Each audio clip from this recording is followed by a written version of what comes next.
অবতার শ্রী শ্রীকৃষ্ণ চৈতন্য মহাপ্রভু প্রেম পরতত্ত্ব সীমা রাসবিলাসের চরম পরিণতি প্রেম বিবর্ত বিলাস শ্রীমূর্তি পরম করুণা বরুণালয় শচীনন্দন শ্রী শ্রী নদিয়া বিহারী গৌরহরি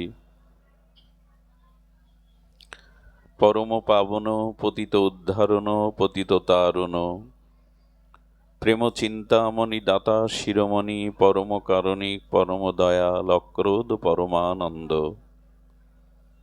দয়াল শ্রী নিতাই চাঁদের মহা অনুকম্পায় শ্রী শ্রী গান্ধার্বিকা গিরিধারীর অহৈতুকী করুণায় মাদারীপুরস্থ শ্রী শ্রী রাধা গোবিন্দ মন্দির শ্রী অঙ্গনে আজকের এই সুমঙ্গল মাঙ্গলিক ভাগবতী ও ভক্তিযজ্ঞের সুধাযজ্ঞের শুভারম্ভে প্রারম্ভে অস্মাদীয় জীবন আধার জীবন সর্বস্ব জীবনধন প্রাতঃস্মরণীয় পরম বন্দনীয় শ্রীশিল গুরু মহারাজের রাতুল আতুল চরণারবিন্দে পরার্ধকোটি দণ্ডবত প্রণতি। ভক্তি পিপাসু অমৃত পথের যাত্রী হরিকথার প্রেমিক মহাপ্রভুর অনুরাগী বৈষ্ণবজন সাধুজন মহন্তজন সুধীজন শ্রদ্ধাশীলা ধর্মশীলা দেবীমূর্তি ভাগবতী মাতৃগণ সকল ভক্তচরণে দিন অতিদিনে সশ্রদ্ধ দণ্ডবত প্রণতি। সুধীজন, আমাদের মনুষ্য জীবনের যে উদ্দেশ্য, এই উদ্দেশ্য ভোগ নয় ভগবান, এই উদ্দেশ্য সংসার নয় ঈশ্বর। আমাদের জীবনে ভোগ আর ভগবান, ভোগ আর যোগ, নশ্বরতা এবং ঈশ্বরতা, এই দুটি আমাদের সম্মুখে আছে, এই জগতে আছে। কিন্তু আমাদের জীবনের উদ্দেশ্য ভোগ নয় ভগবানই। কিন্তু আমরা আমাদের সেই আত্মকল্যাণ বা ভগবৎ প্রাপ্তির এই যে প্রগতিশীল ভক্তি পথ হতে মুক্তির পথ হতে আমরা বারবার ভোগের পথে পরিচালিত হই। এর একটি কারণ হলো এই, এখানে যে বৈদ্যুতিক আলোগুলো জ্বলছে, এই আলোগুলি এখানের আধার নাশ করতে পারে, কিন্তু পৃথিবীর আধার নাশ করতে পারে সূর্য। জগতের অন্ধকার বা আধার দূর করতে পারে সূর্য, কিন্তু আমাদের এই সূর্যের আলোকে বা বৈদ্যুতিক আলোকে বাহিরের আধার দূর হলেও আমাদের অন্তরের আধার দূর হয় না। আমাদের অন্তরে যে অবিদ্যা, আমাদের অন্তরে যে অজ্ঞানতা, এই যে অবিদ্যা বা অজ্ঞানতা তিমির অন্ধকার ভেতরের, এইটি বাইরের সূর্য বাইরের আলো দূর করতে পারে না। আমাদের ভেতরের অন্ধকারকে তিমিরকে দূর করতে পারে সাধু গুরু বৈষ্ণবের মহাবাণী বা তাদের আদর্শ। জীবনের উদ্দেশ্য হওয়া উচিত গুরু আনুগত্যে, বৈষ্ণব সাধু আনুগত্যে, তাদের এই শাস্ত্রবাণী সাধুবাণী বা শ্রী গুরু মুখপদ পদ্ম বাণী, এটি আমাদের ভেতরের আধার দূর করতে পারে। এখন প্রশ্ন আসে যে আমরা তো সাধু কথা শুনছি, শাস্ত্র কথা সাধু কথা গুরুবাক্য শ্রবণ করছি, কিন্তু আমাদের ভেতরের অন্ধকার অজ্ঞানতা তিমির দূর হচ্ছে কই? সেই প্রশ্নের উত্তরে বলা যায়, বাইরের সূর্য উদয় হলে কেউ যদি চক্ষু মুদ্রিত করে রাখে, এখানে বসে যদি কেউ চোখ মুদ্রিত করেন, চোখ বুজে থাকেন, এখানের আলোগুলো দৃশ্যমান হয় না। চোখ বন্ধ করে সূর্যের কিরণ, সূর্যের প্রকাশকে দেখা যায় না। তেমনি যারা অশ্রদ্ধার দ্বারা আর এই সাধুগুরু বৈষ্ণবের বাণীকে উপলব্ধি করতে চান না, তাদেরও অজ্ঞান আধার ভেতর থেকে দূর হওয়ার সম্ভাবনা নেই। আপনি চোখ মুদ্রিত করলে বাইরের সূর্যের কিরণ প্রতিভাত হবে না, তেমনি সাধুগুরু বাণীর দ্বারা যে আমাদের হৃদয় আলোকিত হয়, জ্ঞান আলোকে উদ্ভাসিত হয়, সে জ্ঞানও আমরা উপলব্ধি করতে পারবো না যদি সাধু গুরু বৈষ্ণবের বাণীতে আমাদের অশ্রদ্ধা থাকে। আমাদের সেই শ্রবণের প্রতি আনুগত্য না থাকে, সেই শাস্ত্রবাণী, গুরুবাণী, সাধুর বাণীর প্রতি যদি আনুগত্য না থাকে, শ্রদ্ধা না থাকে, তবে অন্ধ ব্যক্তি যেমন সূর্যের প্রকাশ দেখতে পারে না, তেমনি হৃদয়ের অন্ধকার কোনো কালেই দূর হয় না যদি বাণীর আনুগত্য না থাকে, সেই সাধুগুরু বাক্যের প্রতি সুদৃঢ় বিশ্বাস না থাকে, তবে আমাদেরই অন্ধকার থাকে। সাধুগুরু বৈষ্ণবের ক্রিয়া কি না, এই যে শাস্ত্রবাণী, সাধুবাণী, গুরুমুখ পাদপদ্ম বাণীর দ্বারা সত্যের আশ্রয় নিতে পারে মানুষ, তার হৃদয়ের সত্য আলোকে উদ্ভাসিত হতে পারে, তিনি সত্যময় হয়ে ওঠেন। দেখুন, এই সাধুবাণী, শাস্ত্রবাণী, শ্রীগুরু মুখ পদপদ্ম বাণী, এই শ্রীমুখ যে মহাবাণী, এটির দ্বারা কি হয়, সত্যকে অবলম্বন করা যায়, শাশ্বত সুন্দর সত্যময় জীবন গঠন করা যায়। কি হচ্ছে এখানে? জয় রাধে, একটু শান্ত থাকুন। দেখুন, ভাগবতে এসে যদি কোলাহল করেন, আমরা একটা জিনিস বঞ্চিত হব। বঞ্চিত হব এই যে সরোবরে পদ্ম প্রস্ফুটিত হয়, আর সেই পদ্মের নালিতে বা পদ্ম পাতার উপরে ভেক অর্থাৎ ব্যাঙগুলো, কীট পতঙ্গ ধরে ধরে খায়। কিন্তু পদ্মের যে সৌন্দর্য, পদ্মের মধ্যে যে মধু আছে, এটা কোন দূর থেকে ভ্রমর আর গুঞ্জনরত রাগ রাগানির দ্বারা গাইতে গাইতে সেই মধুপান করে উড়ে যায়। কিন্তু পদ্মের উপরেই বসে, পদ্মের নালিতে বসে ভেক কীট পতঙ্গগুলো আহার করে, ওরা মধু আস্বাদন করতে পারে না। তেমন এই ভাগবত সরোবরে প্রস্ফুটিত ভাগবত কথামৃতের যে অনন্ত প্রেম ভক্তির মধুর রস আছে, এটা কিন্তু আমরা পান করতে পারবো না যদি আমাদের মনোনিবেশ না থাকে। আশাটাই তো বৃথা, ব্যর্থ হবে। একটু শান্ত থাকুন। ভ্রমর কিন্তু দূর থেকে উড়ে এসেও মধুপান করে চলে যায়, ভেক সেটা পারে না, ব্যাঙ পারে না, ও পড়ে পড়ে কীট পতঙ্গই খেতে থাকে।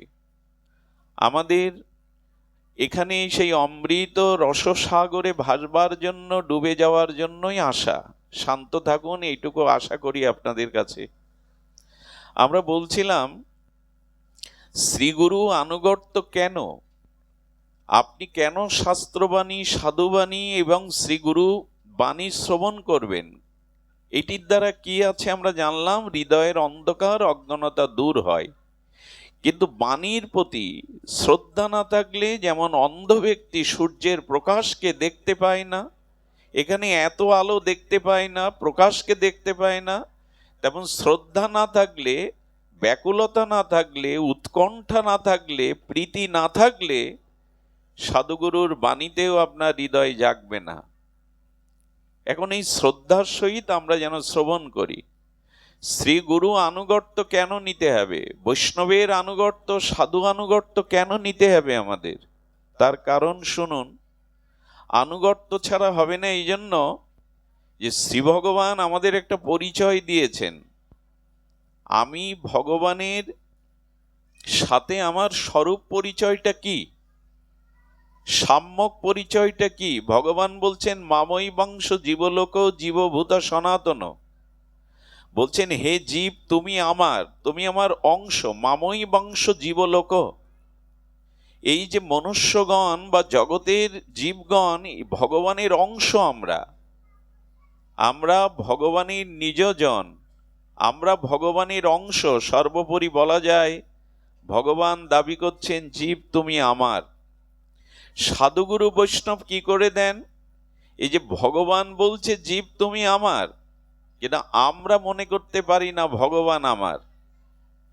আমরা মনে করে বসেছি স্ত্রী পুত্র সংসার দেহ গেহ পদ প্রতিষ্ঠা এগুলি আমার। এই যে সংসার বৃত্ত বৈভব অর্থ যশ এগুলি আমার। ভগবান যে একান্তই আমার, এটা আমরা বাইরে মাঝে মাঝে বিপদে পড়ে স্বীকার করি, কিন্তু যথার্থ স্বীকার আজও করতে পারিনি।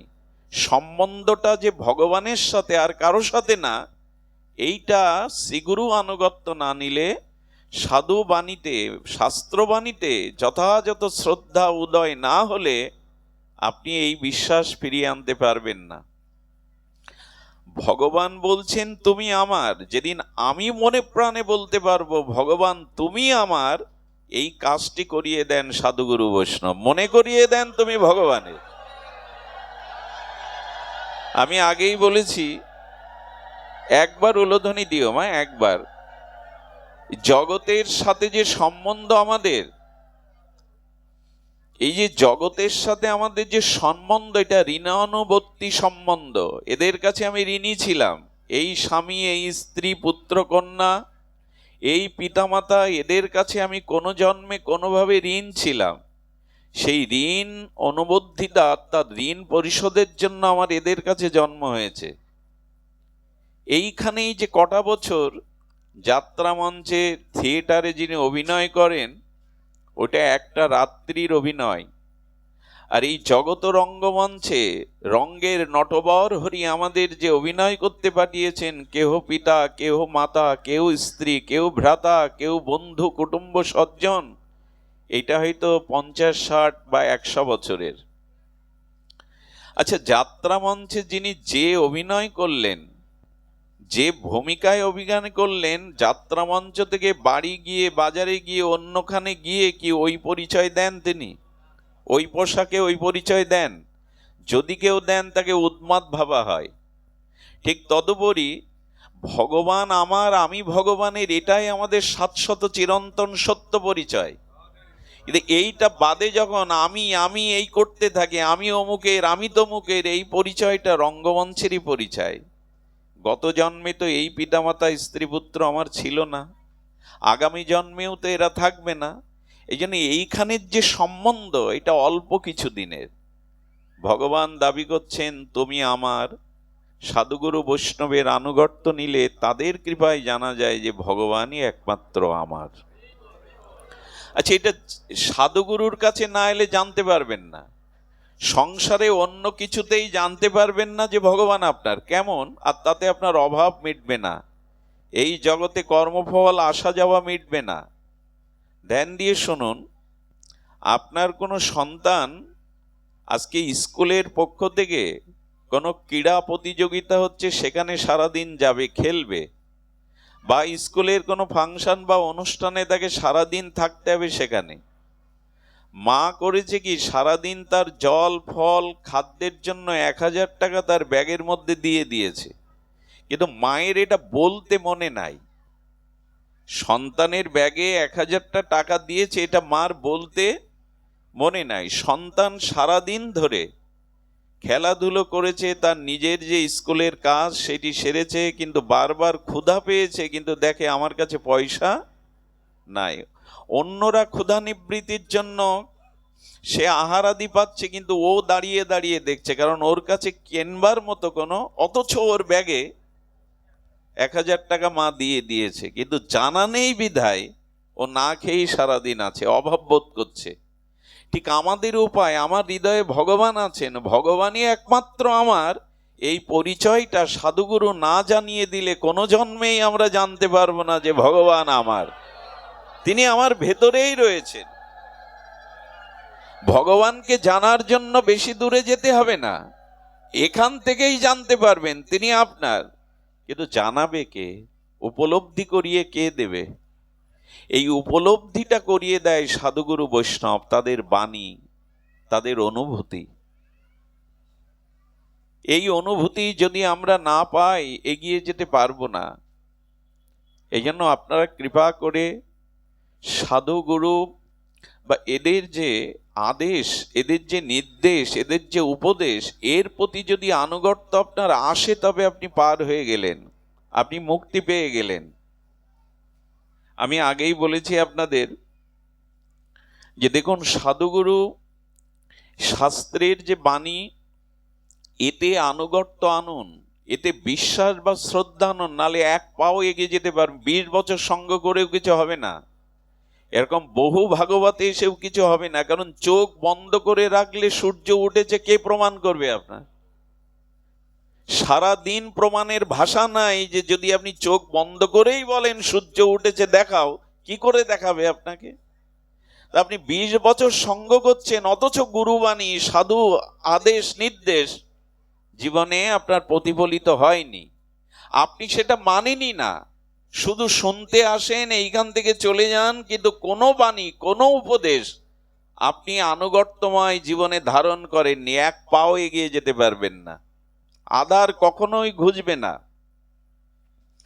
এই জন্য সাধুগুরু বৈষ্ণবের আনুগত্যময় তাদের বাণী, তাদের এই বাণীগুলো শাশ্বত, চিরন্তন। দেখুন, রামচরিত মানসে একটা অপূর্ব কথা বলেছেন। রামচরিত মানসে বলেছেন, সদ্গুরু বৌদ্ধ, উনি বলছেন সাধুগুরু বৈষ্ণব হলো বৌদ্ধ, মানে চিকিৎসক। সদ্গুরু বৌদ্ধ বচন বিশ্বাসা, আর ঔষধ হলো তাদের কথায়, তাদের বাণীতে বিশ্বাস। এই দুটি নিয়ে আজকের আলোচনা, আশা করছি একটু ধ্যান দিয়ে শুনবেন। সদ্গুরু বা সাধুগুরু বৈষ্ণব হলো বৌদ্ধ, মানে চিকিৎসক। আমরা এটা খুব ভালো জানি যে বাইরের অসুখ বিসুখ হলে, রোগ হলে ডাক্তারের কাছে যেতে হয়, কিন্তু ভেতরে যে রোগগুলো আদর করে পুষে রেখেছি, তার জন্য যে চিকিৎসক বা ডাক্তারের কাছে যেতে হয়, এই উপলব্ধি আমাদের অনেকের নাই। কামনা একটা রোগ না, হিংসা একটা রোগ না, অজ্ঞানতা একটা রোগ না, এগুলো তো পুষেই রেখেছি জন্ম জন্ম। তো এই চিকিৎসা কোথায় যাব করতে? বলে এই জন্য সাধুগুরু বৈষ্ণবী হলো এই মনোরোগের চিকিৎসক, অনাদিকালের ভবরোগের চিকিৎসক, আর তাদের বাণীটাই হলো ঔষধ। আবার সাধুগুরুর বাণীকে যদি নিজের মতো করে ব্যবহার করেন, তাতেও কাজ হবে না। ডাক্তার বলে দিলেন এই ওষুধটা 15 দিন 3 বেলা 3টে করে খাবেন। লোকটা যদি বেশি বোঝে বা বেশি অবুঝ হয়, বলে 15 দিন 3টে করে খাবো কি, 3 দিনেই যদি ওই 1 মাসের ওষুধ খেয়ে নি, সে একই জায়গায় তো যাবে, একই রোগের জন্যই তো ওষুধ। যদি 3 দিনে খেয়ে নেয়, প্রতিক্রিয়া হবে কিনা? রোগ সারার বদলে রোগের প্রতিক্রিয়া দেখা দেবে। অথচ ওই 15 দিনে ওই ওষুধটা নিয়ম করে খেলে, সাধুগুরু বৈষ্ণবের বাণীগুলোকে যেন আমরা আমাদের মতো করে আবার না নেই, আমরা আমাদের স্বার্থের শ্বাসে বাণীগুলো আবার নিজেদের মতো করে নেই। এরকম করলেও কিন্তু বিপদ। সাধুগুরু যেটা বলছেন, সেই মহাত্মারা যেটা বলছেন, তার মধ্যে আমাদের জীবনের পরম কল্যাণ আছে, কিন্তু যেন নিজের মতো করে আমরা তা না নেই। নিতে গেলেই কিন্তু ঠকতে হবে, নিজের মতোই যেন আমরা কখনোই তা না নেই। দেখুন, আমাদের জীবনের উদ্দেশ্য ধন, মান, পূজা, প্রতিষ্ঠা, গাড়ি বাড়ি এগুলি হতে পারে না। এগুলি যারা পেয়েছে তারা মানসিক শান্তি পেয়েছে, এরকম নিশ্চয়তা দিয়ে বলা যায় না। এজন্য আমাদের একটা উদ্দেশ্য কি, সেই উদ্দেশ্যটাই ভগবান আমাদের পাঠিয়েছেন। কি বলি আবার, আচ্ছা, এই উদ্দেশ্যটা সাধন করার জন্য ভগবৎ কর্ম, ভগবৎ আনুগত্য দরকার। আপনি কিন্তু বাইরে দিয়ে কিছু পাবেন না। আচ্ছা, আপনি একটা নিমের চারা রোপণ করলেন, নিমের চারা রোপণ করে ওকে 2 বস্তা চিনি ঢাললেন ওর গোড়ায়, এ প্রতিদিন গঙ্গা জল আর চিনি দিয়ে বলছেন চিনির ফল যেন মিষ্টি হয়, হবে কি? আমি যে অবস্থানে আছি, যেখানে আছি, সেখানে আমার চিন্তা চেতনা যদি শুদ্ধ না হয়, কর্ম চিন্তা চেতনা, তো 1000 পূজা পার্বণ করে আপনি বদলাতে পারবেন না। নিমের চারা পুঁতেছেন, কিন্তু বস্তায় বস্তায় চিনি ঢালছেন, আবার গঙ্গা জল দিয়ে নাম সংকীর্তন করছেন আর বলছেন নিম ফল যেন মিষ্টি হয়, হবে কি কখনো কালে? এত যে নাম করলেন, চিনি ঢাললেন, গঙ্গা জল দিলেন, বলে ওতে কাজ হবে না। যার যেরূপ স্বভাব, সেই স্বভাবে সে প্রকাশ হবে। তেমনি অর্থবিত্ত, ধন জন, পুত্র পরিজন, পূজা প্রতিষ্ঠা, উচ্চ পদ, এগুলো জীবনের মূল উদ্দেশ্য হতে পারেন, এটি গৌণ। মুখ্য উদ্দেশ্য ভগবানকেই প্রাপ্ত হওয়া, ভক্তিকে প্রাপ্ত হওয়া, ভগবানকে জানা। আর এই জানার জন্যই সাধুবাণী, আচার্যদের বাণী আমাদের নিতে হবে। আচ্ছা, গুরু ব্রহ্মা, গুরু বিষ্ণু, গুরুদেব মহেশ্বর বলে, তাদের কাছে প্রশ্ন করবেন তো, তাদের কাছে প্রশ্ন করবেন, ব্রহ্মার 4টি মাথা, আর বিষ্ণুর 4টে হাত, আর ভগবান শিবের ত্রিনয়ন, 3টে নয়ন, আমার গুরুদেবের এইগুলো আছে তো? আপনি যার কাছ থেকে দীক্ষা নিয়েছেন, প্রণামে বলছেন গুরু ব্রহ্মা, গুরু বিষ্ণু, গুরুদেব মহেশ্বর। তো ব্রহ্মা 4 মাথা, বিষ্ণুর 4 হাত, আর শিবের হলো ত্রিনয়ন। তো এগুলি আমাদের গুরুদেবের আছে তো? যে আমি বলছি গুরু ব্রহ্মা, গুরু বিষ্ণু, গুরুদেব মহেশ্বর, বলেন হ্যাঁ, এইগুলি আমার শ্রী গুরুদেবের মধ্যে।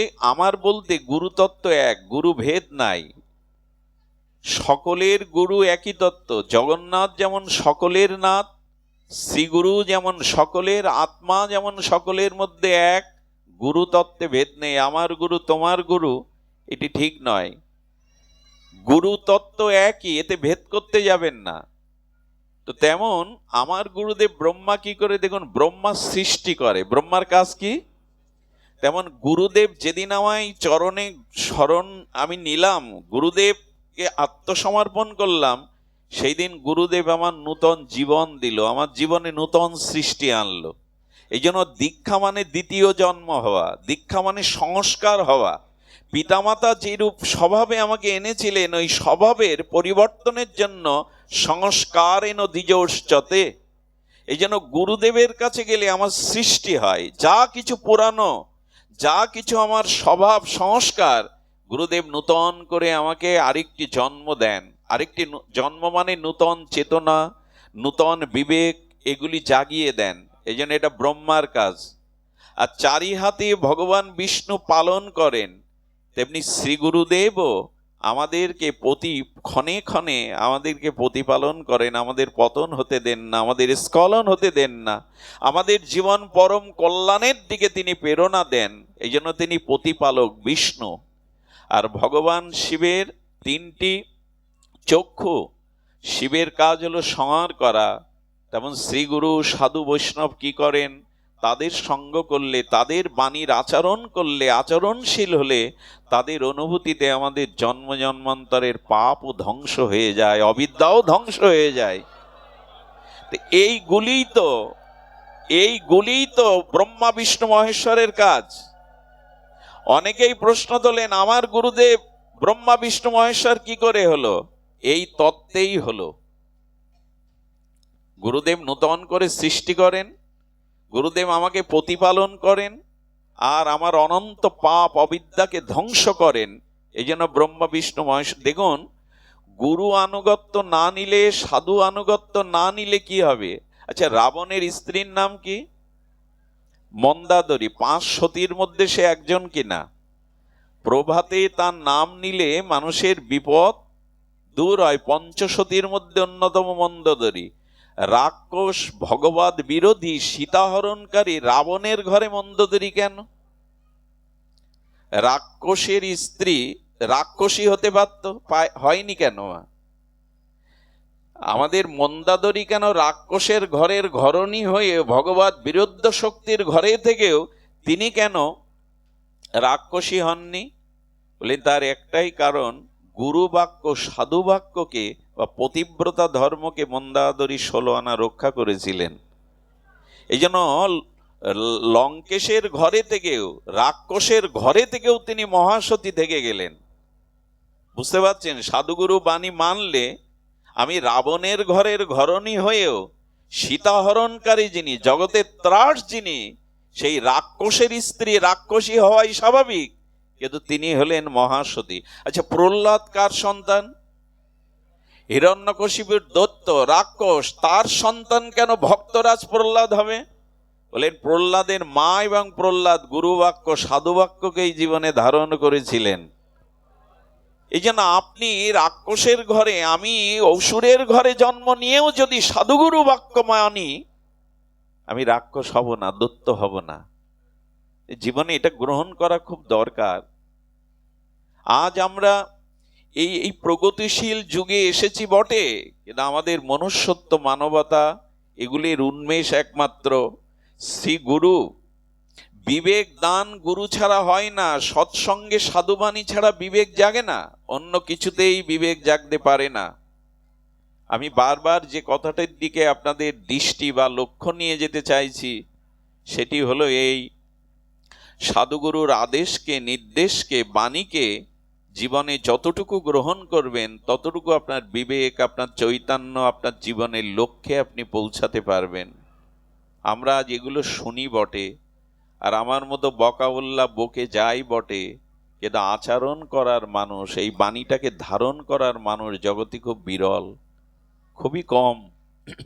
আর একটা জিনিস হয়েছে, আমরা আমাদের অহমিকা দ্বারা, আমাদের জাগতিক বিদ্যা বৈদুষ্য দ্বারা আমরা এই বাণীগুলিকে অযৌক্তিক মনে করি। সাধুগুরু যা বলেন তার উপরে যুক্তি খাটাই, আর যুক্তি খাটিয়ে প্রমাণ করতে চায় যে এদের চিন্তা চেতনা অতীতের, এদের চিন্তা চেতনা বর্তমান সমসাময়িক না, আমরা এটা বলতে চাই। কিন্তু কিছু মনে করবেন না, সাধুগুরু বাণী এগুলো চিরন্তন, এগুলিতে নিজের যুক্তি খাটাতে যাবেন না। নিজের যুক্তি যদি খাটাতে চান কি হবে আপনাদের বলি। অপূর্ব একটা লীলা মনে পড়লো ভক্তমাল চরিত্রে।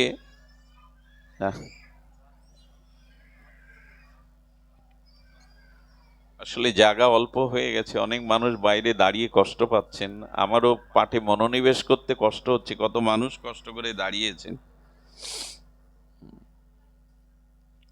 সুধীবৃন্দ, ভাগবত চরিত্রে আমাদের ভক্তমালে এসছে চরিত্রটা। পুণ্ডরিক বলে একজন শিষ্য ছিলেন এক আচার্যের, খুব ধ্যান দিতে হবে, এর মধ্যে আমরা আমাদের দর্শন পেয়ে যাব, আমাদের আলোচনার বিষয়বস্তু সারাৎসার পেয়ে যাব। তো পুণ্ডরিক কি করেছেন, তার শ্রীগুরুদেব সব শিষ্যদের ডেকে বললেন, দেখ আশ্রমে গোমাতা আছে, ঠাকুর সেবা আছে, আর এখানে অতিথি নারায়ণ সেবা আছে, ভক্তদের সেবা আছে, তো আমি তো একটু তীর্থে যেতাম 3 মাসের জন্য, দায়িত্ব কে নেবে? সকলের ইচ্ছা শ্রীগুরু পাদপদ্মের সাথে তীর্থে যাওয়া, কিন্তু পুণ্ডরিক 24 বছরের এই সরল যুবক দূরে দাঁড়িয়েছিল। সে বলছেন, গুরুদেব আপনার আদেশ হলে, আপনার নির্দেশ হলে, আমাদের শক্তি সঞ্চার করলে আমি চেষ্টা করব। তো গুরুদেব বললেন, এত গাভী মায়ের সেবা, এত ভক্ত সেবা, বিগ্রহ সেবা, নিত্য গঙ্গা স্নান, ফুলমালা চন্দন, এইগুলো তুমি পারবে? এগুলো আপনার আশীর্বাদ হলে পারবো। সরল প্রাণে গুরুদেবের বাক্যকে দৃঢ় সহকারে মেনে নিলেন। যেদিন গুরুদেব যাত্রা শুরু করলেন, 2-1 জনকে বললেন, ওকে দেখে রেখো, ওকে সহযোগিতা করো। গুরুদেব চলে গেলেন, যাওয়ার আগে ও দৌড়ে গিয়ে গুরুদেবের চরণে পড়ে বলছেন, শ্রী গুরুদেব প্রতিদিন আপনার চরণ দর্শন, আপনার সেবা, এই আমার জীবনের ব্রত। 3টি মাস আমি আপনাকে দর্শন করতে পারবো না, চরণ দর্শন, বদন দর্শন, আপনার সেবা, তবে এই 3 মাস আমি কি করে থাকবো বলে দিন। গুরুদেব তার সজল নয়নের এই সরল উক্তি দেখে গুরুদেবের চিত্ত বিগলিত হলো, বলল, দেখ সামনে যে গঙ্গা, এই গঙ্গায় আমার স্বরূপ মনে করে গঙ্গাকে প্রণাম, গঙ্গাকে বন্দনা, গঙ্গাকে তাকে ফুল দিয়ে অর্চন, দর্শন এগুলি করবি। ওই গঙ্গার স্বরূপেই তুই আমাকে পাবি, গুরুকে পাবি। 3টি মাস তিনি কি করলেন জানেন? ওই গঙ্গাকে প্রণাম করেন, গঙ্গা দর্শন করেন, গঙ্গায় ফুল ভাসিয়ে দেন, কিন্তু গঙ্গা স্নান করেন না। কারণ গুরুদেবের স্বরূপ বলেছেন, আমি আর গঙ্গা অভিন্ন। তো যদি গুরুদেব আর গঙ্গা অভিন্ন হয়, আমি তাতে পা রাখবো কি করে? স্নানও করেন না। মানে ওই বাণীর প্রতি তার এতটা শ্রদ্ধা, এতটা আনুগত্য যে গুরুদেবের স্বরূপ গঙ্গা, আমি তাতে পা রাখবো কি করে? প্রণাম করেন, দর্শন করেন, স্তুতি করেন, সে অভিন্ন গুরু তত্ত্ব মনে করে এই সেবাগুলো করে যাচ্ছেন। এখন যখন গঙ্গা স্নান করেন না, বাইরে থেকে জল দিয়ে পূজা পার্বণ করেন, সবাই বলল ভ্রষ্ট হয়ে গেছে, গঙ্গা স্নান ত্যাগ করেছে, ও ভ্রষ্ট হয়ে গেছে, ও গুরুদেবের আদেশ নির্দেশ পালনে ভ্রষ্ট হয়ে গেছে। গুরুদেব 3 মাস পরে ফিরে এলেন, সবাই তখন বলছেন কাকে রেখে গেছেন আপনি? আরে ও গঙ্গা স্নান করে না, গঙ্গায় নামেও না, দূর থেকে প্রণাম করে, ভ্রষ্ট হয়ে গেছে। গঙ্গা স্নান না করলে শুদ্ধ হয়, অধিকারী হওয়া যায় পূজা পার্বণের? গুরুদেব তো অন্তর্যামী, উনি তো সাধারণ না। উনি বুঝতে পেরে ওনার মহিমা, মানে গুরু বাক্যের প্রতি যে ওর আনুগত্য, এই মহিমা প্রকাশের জন্য সব শিষ্যদের নিয়ে গঙ্গা স্নানে গেলেন। গুরুদেব গলা সমান জলে যখন গঙ্গায় স্তুতি করে স্নান করছেন, শিষ্যটি ওই কেবল পুণ্ডরিক কেবল নাবেনি, কারণ গুরু বাক্য, গুরু আর গঙ্গা স্বরূপ একই, তো আমি গুরুদেবে কি করে পা রাখবো? ও দূরে গুরুদেবের বসন নিয়ে দাঁড়িয়ে আছে। গুরুদেব ওর মহিমা প্রকাশের জন্য বলছেন, ওই দেখুন গুরুদেব, আপনি নেমেছেন, আমরা নেমেছি, অথচ গঙ্গা স্নানে ও অনেকটা পথভ্রষ্ট হয়ে গেছে। গুরুদেব তখন বলছেন, কিরে, আমার পোশাক আশাক তো তোর কাছে, তো আমার ওই কাপড় টাপড়গুলো নিয়ে আয়, গঙ্গায় একটু ধুয়ে নি, ওইগুলো নিয়ে আয়। আচ্ছা, এক গুরুদেব আদেশ দিয়েছেন যে আমি আর গঙ্গা সমান, আর আজ প্রকট গুরুদেব ডাকছেন ওগুলো নিয়ে আমার কাছে আয়। আচ্ছা, কাছে যেতে গেলে তো গঙ্গায় নামতে হবে, ধর্ম সংকটে পড়ে গেছেন। এক প্রকট গুরুদেব ডাকছেন আমার কাছে আয়, আর গুরুদেবের বাণী ছিল, আদেশ ছিল যে গঙ্গা আমার স্বরূপ, তাতে পা রাখতে গেলেই তো গুরুবাক্য লঙ্ঘন। ধর্ম সংকটে পড়ে আর গুরুদেবকে মনে মনে স্মরণ করে চোখের জল ছেড়ে দিয়েছিল। আমি গল্প শোনাচ্ছি না, সেদিন কি ঘটেছিল জানেন? সেদিন হঠাৎ দেখলো সকলে গঙ্গায় বড় বড় পদ্ম ফুল ফুটে উঠেছে, অনেকগুলো পদ্ম ফুল ফুটে উঠেছে, এবং সেটা অনেক বৃহৎ, অনেক সৌন্দর্যময়। আচ্ছা, পদ্ম ফুল কোথায় ফোটে? সরোবরে। জলের স্রোত যেখানে, ওখানে পদ্ম জন্ম নেয় না। যেখানে জল স্রোতহীন, অর্থাৎ স্রোত নাই, স্থির জল, ওখানেই সরোবরে পদ্ম জন্মায়। গঙ্গাতে পদ্মের আবির্ভাব দেখে গুরুদেব হাসছেন আর অন্যরা অবাক হয়েছেন, এবং পদ্ম ফুলগুলো বড় বড় তার পাতা, ওই ঘাট থেকে গুরুদেবের পর্যন্ত সোজা এক একটা মানে পাপড়ি মেলে ওইভাবে ফুটে রয়েছেন। গুরুদেব বললেন, কিরে, গঙ্গায় পা দিবি না তো পদ্মের উপরে পা দিয়ে আয় আমার কাছে। আচ্ছা, আপনি আমি ওই জায়গায় হলে কি ভাবতাম যে একটা মানুষের ভার পদ্ম পাতা ধারণ করতে পারবে? আমরা যুক্তি আনতাম ওখানে, যে একটা 60-70 কেজি ওজনের মানুষ যদি পদ্ম পাতার উপরে পা দেয় তাহলে তো ডুবে যাবে সে।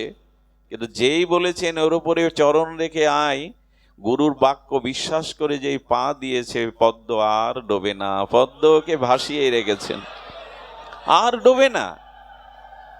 কি বলবো আপনাদের, এই হলো গুরু বাক্যে যদি কারো শ্রদ্ধা থাকে, কারো বিশ্বাস থাকে।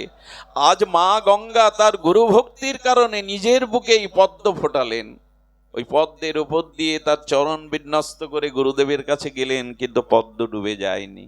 ভক্তমালে চোখ মুলিয়ে দেবেন। গুরু বাক্যে যদি কারো বিশ্বাস হয়, সাধু বাক্যে যদি কারো সুদৃঢ় বিশ্বাস হয়, নিজের যুক্তি যদি ওখানে না খাটান, এটাই হয়। আমি গতদিনও আপনাদের আস্বাদনে বলেছিলাম আমাদের এই মাগুরা ঝিনাইদহের একটি ঘটনা, আমাদের হবিবপুরের মহারাজের শ্রীমুখ থেকে শ্রবণ করেছিলাম। আজ থেকে প্রায় 200 বছর আগের ঘটনা। তো এক গুরুদেব শিষ্য বাড়িতে এসে সব শিষ্যদের এক জায়গায় ডেকে বলছেন, তখন শীতের দিন, হঠাৎ বলছে, কিরে, আমাকে একটু তরমুজ সেবা করাতে পারিস তোরা কেউ? আচ্ছা, তৎকালীন সময় কিন্তু আজকের দিনের মতো 12 মাসে তরমুজ পাওয়া, সিজনে ছাড়া তরমুজ ফল ফলতো না। গুরুদেব যে এই প্রস্তাবনা করে দিয়েছে, তোরা আমাকে একটু তরমুজ পাওয়াতে পারিস? আমার মতো যুক্তি নিয়ে যারা চলে, খুব বেশি শিক্ষিত তার্কিক, তারা বললেন, গুরুদেবের মস্তিষ্ক ঠিক আছে তো?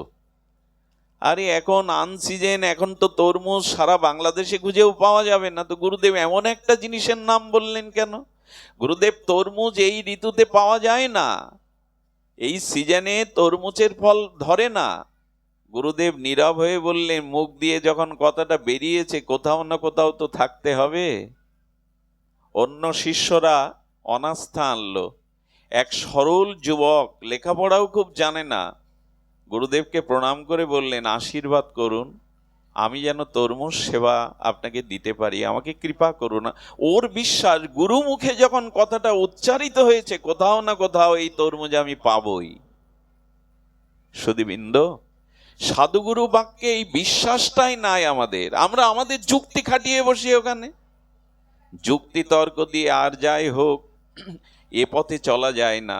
যুক্তি তর্ক থাকবে, কিন্তু সবকিছু যুক্তি তর্ক দিয়ে মাপতে যাবেন না। গুরু বাক্য সাধু বাক্যের মধ্যে শ্রী গুরুদেবের করুণা শক্তি নিহিত থাকে। সুধীবৃন্দ, প্রণাম করে বেরিয়ে পড়ল।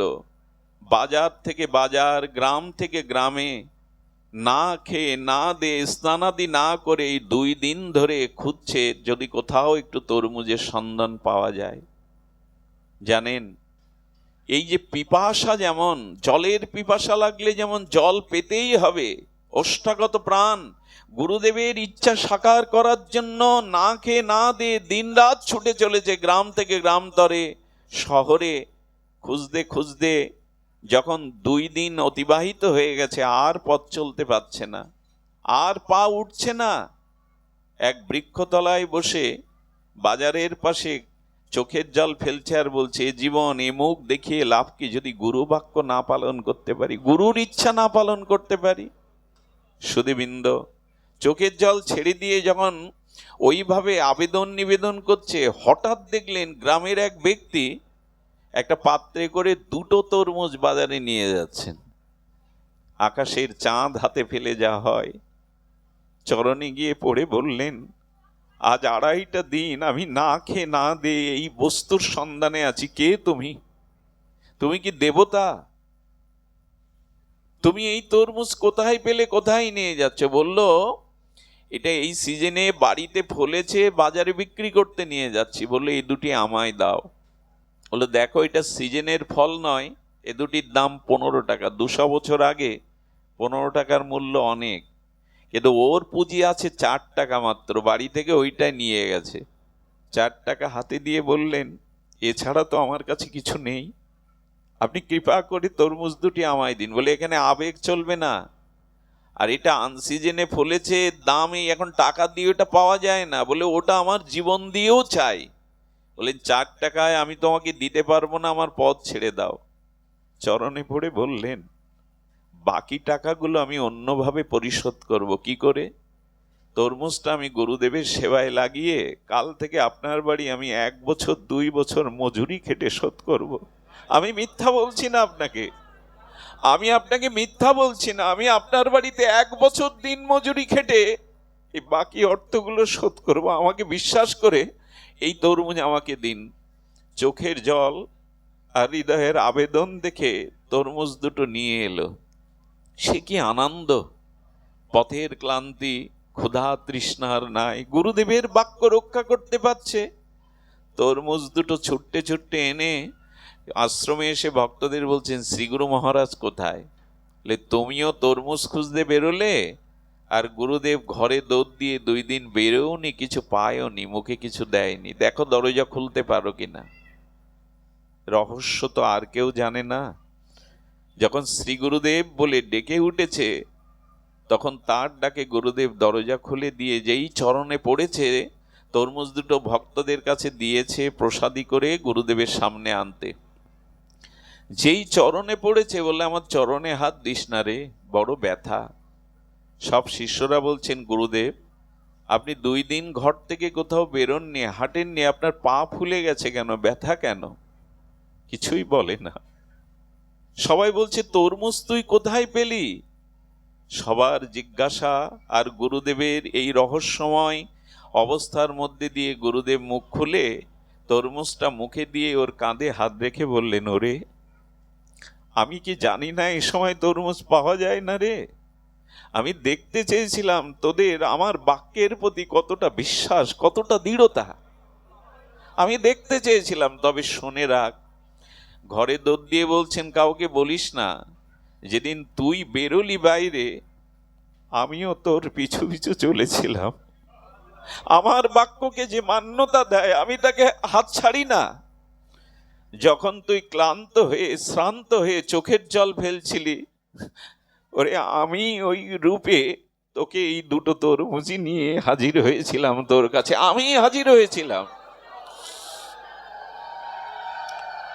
প্রকৃত গুরুদেব যা বলেন, যদি তিনি সদ্গুরুদেব হন, যথার্থ সদ্গুরুদেব হন, আর যদি প্রকৃত সাধু হন, তবে তিনি যেটা বলবেন সেই বলার মধ্যে দৃঢ়তা রাখবেন।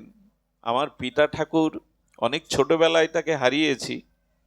বাবা ভোরবেলা আমাকে ভাগবত শোনাতেন, গীতা শোনাতেন। আমি তখন ক্লাস 2 এর ছাত্র, এত অল্প বয়স, কিন্তু বাবা আমাকে পাঠ শোনাতেন ভোরবেলা প্রদীপ জেলে। তো বাবা একদিন একটা ঘটনা বলেছিলেন, দেখ আজকে কয়াদুবা প্রহ্লাদ সাধুগুরুর কৃপায় দৈত্যকুলে জন্মেও ভক্ত হলো, রাবণের ঘরে থেকেও মন্দাদরী মহাসতী হলো শুধু সাধুগুরুর প্রতি শ্রদ্ধা রাখার কারণে, আনুগত্যে রাখার কারণে। তবে ভগবানের বাক্যের থেকে সাধুগুরুর বাক্য আরো মহান। হচ্ছে ভগবানের বাক্যের থেকে সাধুগুরু বাক্য আরো মহান। আমার মনে পড়ে সেই স্মৃতি। বাবা বলতেন, একবার নারদজি এক গ্রামের পথ দিয়ে যাচ্ছিলেন, দেবশ্রীপাদ নারদ। আমরা ঘটনা লীলা দিয়ে বললে একটু সহজ হয় বুঝতে। দেবশ্রীপাদ নারদ যখন যাচ্ছেন, তখন এক মা দেবশ্রীপাদ থেকে প্রণাম করে কেঁদে ফেলেছে। কাঁদছো কেন মা? বলল, বিবাহ হয়েছে অনেক বছর, আমাদের ঘরে কোনো সন্তান ভগবান দেননি। দেবশ্রীপাদ, আপনি তো গোবিন্দের অত্যন্ত প্রিয়, আপনি একটু গোবিন্দের কাছে জানতে পারেন যে এই জন্মে আমাদের আমি মা ডাক শুনতে পাবো কিনা, আমাদের সন্তান যোগ আছে কিনা। নারদ তখন বলছেন, মা আমি অবশ্যই ভগবানের কাছে জেনে তোমায় জানাবো। দেবশ্রীপাদ ভগবানের কাছে গিয়ে বললেন, এমন এক দম্পতি আমার চরণে নিবেদন করেছে, প্রভু দেখো না ওদের প্রারব্ধে কি সন্তান যোগ নাই। ভগবান গোবিন্দ বলে দিলেন, নারদ এই জন্মে ওদের কোনো সন্তান যোগ নাই, প্রারব্ধে নাই, মা ডাকও শুনতে পাবে না। সুধীবৃন্দ, নারদ এসে বললেন, ও মা কেঁদো না, আজ থেকে গোপালকেই সন্তান মনে করো, তোমার সন্তান যোগ এ জন্মে নাই, তুমি মা ডাক শুনতে পাবে না, কষ্ট পেও না, এটা তোমার প্রারব্ধ। সুধীবৃন্দ, ভগবানের মুখের কথা নারদের মুখ থেকে উচ্চারিত হচ্ছে। আর কারো আশা থাকে যে আমার আর সন্তান হবে, আমি মা ডাক শুনতে পাবো? আশা ছেড়েই দিয়েছেন। 1 বছর পর ওই বাড়ির সামনে দিয়ে এক জটাজুটো সাধু যাচ্ছেন, আর সাধু একটা কথা বলতে বলতে যাচ্ছেন, এক রুটি দেখা তো এক লেড়কা হোগা, দো রুটি দেগা তো দো লেড়কা হোগা। উনি হিন্দুস্তানি ওই ভাষায় বলছেন যে একটা রুটি দিলে একটা সন্তান হবে তার, দুটো রুটি দিলে সে দুটো সন্তান পাবে। ওই মা হাসছে আর বলছে, সাধু তোমার বাণী যদি সত্য হতো আমি খুশি হতাম, কিন্তু ভগবান তো আমার সন্তান যোগ রাখেননি। কিন্তু সাধু দেখে ওনার সেবা ভাবনা উদয় হলো। উনি কি করলেন, ঘরে ডেকে নিয়ে তাকে পাদ্যর্ঘ্য দিয়ে আর দুটো রুটি সবজি সেবা করালেন। যখন বিদায় দিচ্ছে, তখন প্রণাম করার সময় যখন প্রণাম করছে, মাথায় হাত দিয়ে বলছেন, তুমি আমাকে দুটো রুটি সেবা করালে, তুমি 1 বছরেই 2টি সন্তানের মা হও, এই আশীর্বাদ করলাম। বললো, বাবা এটা ফিরিয়ে নিন। ভগবান দেবর্ষী নারদকে দিয়ে বলেছেন এই জন্মে আমার প্রারব্ধে সন্তান যোগ।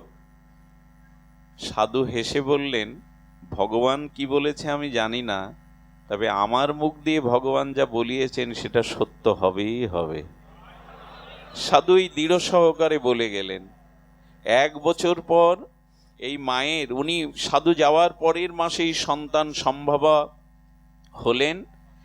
1 বছর মানে 10 মাস পরে তিনি যমজ দুটো সন্তানের মা হলেন। ছেলে দুটো শশীকলার ন্যায় বেড়ে উঠে খেলতে শিখেছে, নারদ আবার ওই গ্রামের পথ দিয়ে যেতে যেতে মনে পড়েছে ওই মা বড় দুঃখিনী, কারো মুখে মা ডাক শুনতে পায় না, যায় না মাকে একটু সান্ত্বনা দিয়ে যায়। নারদ যেই গেছে প্রণাম করে বলছেন, মা এই যে আঙিনায় খেলছে এই সন্তান দুটি কার? ফুটফুটে বলে, ওটি আমারই গর্ভের সন্তান। তা তো হতে পারে না মা, স্বয়ং ভগবান আমাকে দিয়ে বলিয়েছে এই জন্মে তোমার প্রারব্ধে সন্তান যোগ নাই, তুমি কি করে পাবে? বলেন, আমিও তো তাই বলছি নারদ, ভগবানের নামে একটা মিথ্যা তুমি আমায় বলে দিলে, ভগবান তো মিথ্যা বলতে পারে না। নারদ বলছে, মা তোমার উত্তর পরে দেব, আগে আমার বিচার সেরে নেই। আপনারা জানেন নারদের ভূমিকা কি। সঙ্গে সঙ্গে ভগবানের কাছে গিয়ে বলছে, তোমাকে সত্য সুন্দর কে নাম রেখেছিল তোমার? ভগবান বলছে, আমার নাম তো একটাও আমি রাখিনি, সব ভক্তরাই রেখেছে। তো আজ থেকে আমি একটা তোমার নাম রাখলাম, তুমি মিথ্যা সুন্দর, সত্য সুন্দর নও তুমি। আরে তুমি মৃত্যু হও, ওই মায়ের কাছে আমাকে কেন ছোট করলে? আমার দ্বারা মিথ্যাটা কেন বলালে? ফুটফুটে দুটো সন্তান তার গর্ভে এসছে, অথচ তুমি বলে দিলে তার সন্তান যোগ নাই। ভগবান, মিথ্যাবাদী তুমি হও, আমি কেন মিথ্যাবাদী হতে যাব এই মায়ের কাছে? আমি কি উত্তর দেব ওনাকে? গোবিন্দ বলছেন, শোনো নারদ, রাগ করো না। গোবিন্দ ওই সাধুর মহিমা প্রকাশ করার জন্য, সাধু বাক্যের দৃঢ়তার জন্য, দেখুন নারদ কিন্তু মাকে আশীর্বাদ দিতে পারতো না, ও তো সাধু, যে তোমার সন্তান হোক। নারদ তা দেননি। নারদ ভগবানের কাছ থেকেই জানতে এসেছেন। ভগবান পরীক্ষার জন্য বলছে, নারদ আমার একটি বস্তুর প্রয়োজন, এটা তোমাকে দিতে হবে। কি বস্তু? আমার কিছুটা নরমাংস প্রয়োজন, মানুষের মাংসের প্রয়োজন। কি প্রয়োজন তোমায় পরে বলবো, আগে এই ছুরি আর থালাটা নাও। যার কাছে যায় সেই নারদকে তাড়িয়ে দিয়ে বলে, ভগবান কখনো নরমাংস চায়? তুমি উল্টো পাল্টা কেন বলছো নারদ? কি বাধাতে এসছো তুমি?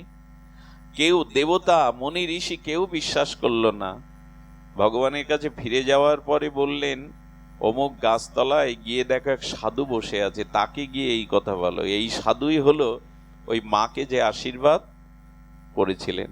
সাধুকে বলবার সাথে সাথে সাধু তখন বলছেন, ভগবান মাংস চেয়েছেন আর তুমি কদিন ধরে ঘুরছো? বলে, এই 7 দিন ধরে আমি ঘুরে বেড়াচ্ছি, কেউ তো বিশ্বাসই করে না, দিতে চায় না। তা বললেন, তুমি কেন 7 দিন ঘরে ঘুরছো? আচ্ছা দাও, ছুরিটা দিয়ে বলো না কোথার মাংস চেয়েছেন। বলে, তা তো জানি না। বলে, হৃৎপিণ্ডটাই তো মানুষের সব থেকে প্রিয় জায়গা। নিজের বুকে ছুরি দিয়ে ভগবান চেয়েছেন, কখনো তো চোখে দেখেনি তাকে, ভগবান চেয়েছেন এই বিশ্বাসে হৃৎপিণ্ডটা তুলে দিলেন। হৃৎপিণ্ডটা যখন তুলে দিলেন, নারদ বলছে, দেখেনি কখনো, এক কথায় বিশ্বাস করে দিল। হৃৎপিণ্ডটা নিয়ে ভগবানের সামনে যাওয়ার পরে বলছেন, নারদ এইবার তুমি বলো, তোমার গায়ে তো মাংস ছিল, আমি চেয়েছি, কই 7 দিন ধরে ঘুরেও তো তোমার মনে হয়নি ভগবানের প্রয়োজন আমি দেই? আচ্ছা, ও আমাকে কখনো চোখে দেখেনি, গাছতলায় বসে আমার জপ ধ্যান করছে, এক কথায় হৃদয়ে হৃৎপিণ্ড তুলে দিল। তুমি বিচার করো, আমি তোমার বা আমার কথা রাখবো না ওইরূপ ভক্তের কথা রাখবো, যে না দেখেই সর্বস্ব আমাকে দিয়ে দেয়, তার কথা রাখবো আমি, না তোমার কথায় রাখবো? সুধীবৃন্দ, এই জন্য গুরু বাক্য সাধু বাক্যে বিশ্বাস রাখুন। এই বিশ্বাস আজ আমাদের অনেক ক্ষীণ হয়ে গেছে। দেখুন, মানুষের জীবনে অনেক কিছু ফিরে এসেছে, বিশ্বাসের জায়গাটা অনেক কমে গেছে। এই জন্য গুরুদেব যা বলেন, আজ তো আমরা গুরুদেবের থেকে বেশি বুঝে ফেলি, আজ আমরা গুরুদেবের থেকে বেশি উপলব্ধি করে বসি যে না, আমরা তার থেকে বেশি বুঝি। আমি আপনাদের অনুরোধ করব, বেশিক্ষণ আলোচনা না করে সাধু গুরু বাক্য, সৎ সাধু, সৎ গুরুদেব এবং সৎ মহাত্মাদের কথাকে এই জগতে প্রতিপালন, সাধুগুরু বাক্যকে চিত্তেতে ঐক্য না করলে ভক্তিপথে এক পাও আমরা এগিয়ে যেতে পারবো না। আপনাদের আর একটা ভক্ত চরিত্র বলি, একনাথের চরিত্র। এটা ভক্তমালে পাবেন এই চরিত্র, তুকারাম একনাথ। এই একনাথের মা মারা যায় প্রসবের পরে।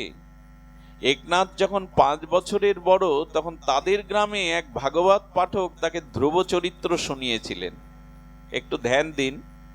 ধ্রুব চরিত্র শোনানোর পরে তাকে বলেছিলেন ধ্রুবের বয়স কত যে ভগবানকে পেলেন? বলে 5 বছর। বলল কি সাধনা তাই বলুন। ধ্রুব যদি 5 বছরে পায়, আমি কেন পাবো না? এই বিশ্বাসে সে কঠোর সাধনা শুরু করলো ওই 5 বছর বয়সেই। ঘর ছেড়ে দিয়ে ভগবানের ভজন করতে করতে করতে 5 বছরের এত ব্যাকুলতা যে ভগবান তাকে কৃপা করে দিয়েছিলেন একনাথের। এই একনাথের কৃপাটা হয় গুরু বাক্যে। যেই শুনলেন যে ধ্রুব 5 বছর বয়সে এমন কঠোর ব্যাকুলতায় বিশ্বাসে ভগবানকে পেয়েছে, ওর মধ্যেও সেই বিশ্বাস ব্যাকুলতা জেগে গিয়েছিল। আর একনাথের চরিত্র যদি শোনেন অবাক হতে হয়।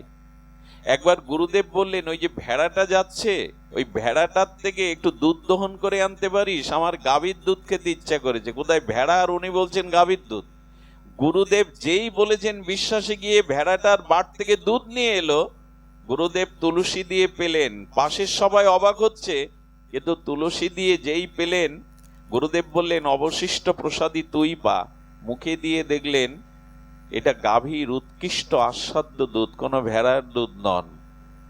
গুরুদেব আবার বললেন ওর দিকে চেয়ে দেখ। যেই চেয়েছে, সাধারণ গাভী না, ওটা কামধেনু রূপে প্রকাশ হয়েছেন ভেড়ার মধ্যে, কামধেনু রূপে। আচ্ছা, এগুলিকে কি করে বিশ্বাস করাবেন? মীরার সামনে রানা বিষ দিল। কি দিল? বিষ দিল।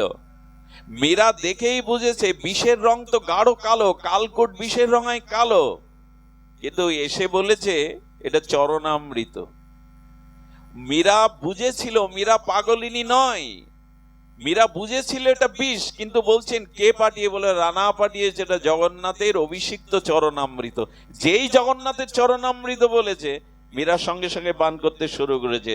সখী এসে বলছেন, সখী চরণামৃতের রং এমন হয় না, ওটা বিষ। বলে আমিও জানতাম ওটা বিষ। বলে তাহলে পান করছিস কেন? পরে যখন শুনলাম ওর মুখ দিয়ে এটা জগন্নাথের অভিষিক্ত চরণামৃত, তখন আর আমার অবিশ্বাস নেই, এটা জগন্নাথেরই চরণামৃত। আচ্ছা বলুন, ওখানে ভগবান অমৃত না করে পারে? এই যুগেরই তো ঘটনা, এটা তো সত্য যুগের ঘটনা নয়। মীরার বিষ অমৃত হয়ে গেল, শুধু চরণামৃত বিশ্বাস এসে গেল, এর মধ্যে আমার ভগবান আছে। আমি বলি কি, সব জায়গায় বিশ্বাসটা হারিয়ে বসেন না, বিশ্বাসটাই রেখে দিন অন্তত সাধুগুরু বাক্যের মধ্যে। আমরা এই যে আসি না, শ্রবণ করি, কত কথাই শ্রবণ করি, একটা কথা সুদৃঢ় ভাবে যদি বিশ্বাস করতে পারেন, এখান থেকে আপনি পথ পেয়ে যাবেন। ধরি কজন আমরা এই বাণীগুলোকে কি করে ধরি? একনাথের ঠাকুমা ছিল, সে মরতে বসে একনাথ আমায় ছেড়ে বৃন্দাবনে গেল, আমায় ছেড়ে চলে গেল।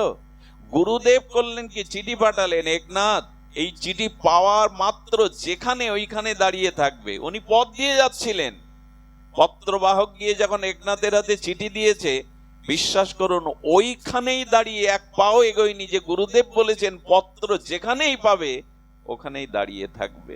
এই হলো দৃঢ়তা, এই হলো বিশ্বাস। এই একনাথের জীবন ভক্তিময় প্রেমময় হয়ে উঠেছিল শুধু গুরু বাক্য মানার জন্য। সুধীবৃন্দ, আরেকটি ঘটনা আপনাদের বলে আমি এর সারে যাব, যে এই দৃঢ়তা, গুরু বাক্যে, সাধু বাক্যে, ভাগবত বাক্যে যে বিশ্বাস, এটি আপনার আমার জীবনে আজ এই কালকলহর অন্ধকারময় জীবনে স্বস্তি এনে দিতে পারে। এই বিশ্বাসই আপনাকে আপনার লক্ষ্যে পৌঁছাতে পারে, উদ্দেশ্য পৌঁছে দিতে পারে। সুধীবৃন্দ, উদ্দেশ্যটা সঠিক রাখতে গেলেই আপনাকে এর উপরে আস্থা এবং বিশ্বাস আনতে হবে। আচ্ছা, যদি ঠকে যায়, এই বিশ্বাস করতে গিয়ে যদি সব হারায়, তবে বলবো সুদৃঢ় বিশ্বাসে সব হারাবেন না, সব পাবেন। আপনি সবই পাবেন। এর একটা আচ্ছা, শবরী যে রামচন্দ্রকে পেলেন, নিশ্চয় আপনারা শুনছেন, শবরীর চরিত্র শুনেছেন। শবরীর কাছে রঘুপতি রামচন্দ্র নিজে গিয়েছিলেন, শবরী রামের কাছে যাননি, ভগবানই শবরীর কাছে গিয়েছিলেন। শবরী যে রামচন্দ্রকে পেল, এটা কি কারণে? রামচন্দ্রের কারণে, ভগবানের কারণে পেল? গুরুদেব বলে দিয়েছিলেন, যা শবরী বনে গিয়ে কুঠির বেঁধে রামের জন্য প্রতীক্ষা কর, একদিন রঘুপতি রামই বনে তোর কাছে দেখা করতে আসবে।